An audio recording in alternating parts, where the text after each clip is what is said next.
Wani, mengingat harga komoditas yang melambungnya cukup tinggi nih, apakah ada rencana pemerintah juga untuk meningkatkan ekspor batu bara, mengisi kebutuhan dari global sejauh ini yang diharapkan juga saat ini cukup ketat begitu ya untuk permintaan atau demand yang ada. Seperti apa? Atau plus juga memanfaatkan dari sisi lonjakan harga yang terjadi nih Pak Irwandi?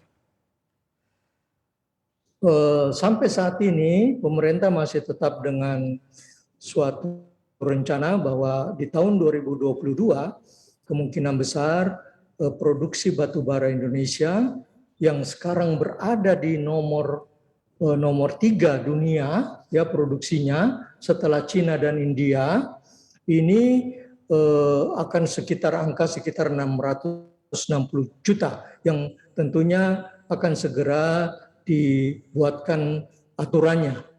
Dan tahun-tahun ke depan itu saya kira angkanya akan ditentukan setiap akhir tahun untuk tahun depannya.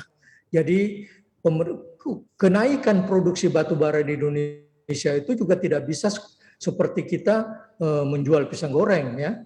Kita tambah pisangnya kita jual karena dia akan mengikuti constraint satu adalah jumlah alat-alat produksi yaitu dump truck dan loader yang tidak mudah didapatkan di pasaran karena semua perusahaan menaikkan misalnya produksinya. Kedua adalah kapal untuk melakukan transportasi batu bara baik di dalam negeri maupun di luar negeri. Sehingga keterbatasan ini juga merupakan salah satu constraint, satu parameter yang tidak yang akan membatasi kenaikan lonjakan produksi batu bara bila diinginkan. Jadi masih banyak parameter lain yang tentunya harus kita perhitungkan.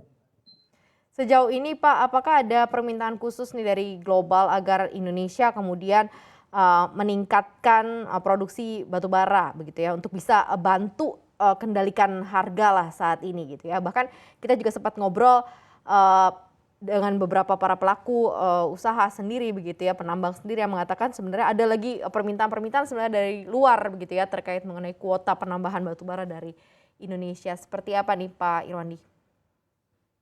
Kita melihat konteks global dulu ya, bahwa kalau kita sekarang melihat bahwa Cina belum bisa mengimpor batubara dari Australia walaupun kabar terakhir itu sudah mulai dirintis, kemudian Rusia yang memproduksi batu bara rencananya 482 juta ton tahun ini, itu memberikan ekspor kepada Cina sekitar 17% dan kepada negara-negara di Eropa itu 31%.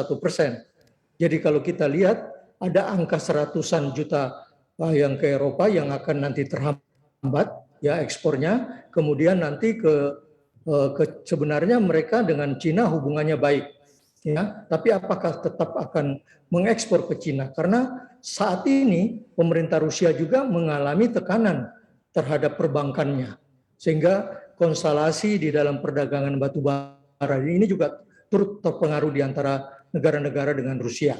Nah itu konteks yang pertama. Jadi pengaruh perang Ukraina dengan Rusia ini tentunya sangat mempengaruhi di daerah-daerah yang kita ketahui Eropa dan sebagainya atau dikenal dengan OECD.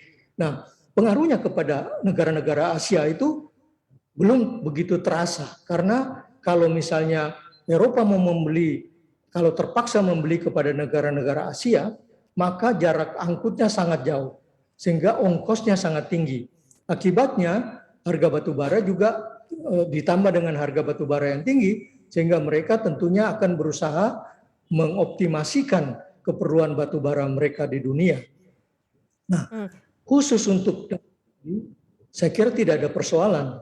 Baik itu kalau kita lihat demo misalnya di tahun 2021 itu kira-kira memerlukan 137,5 ya, 137,5 juta ton.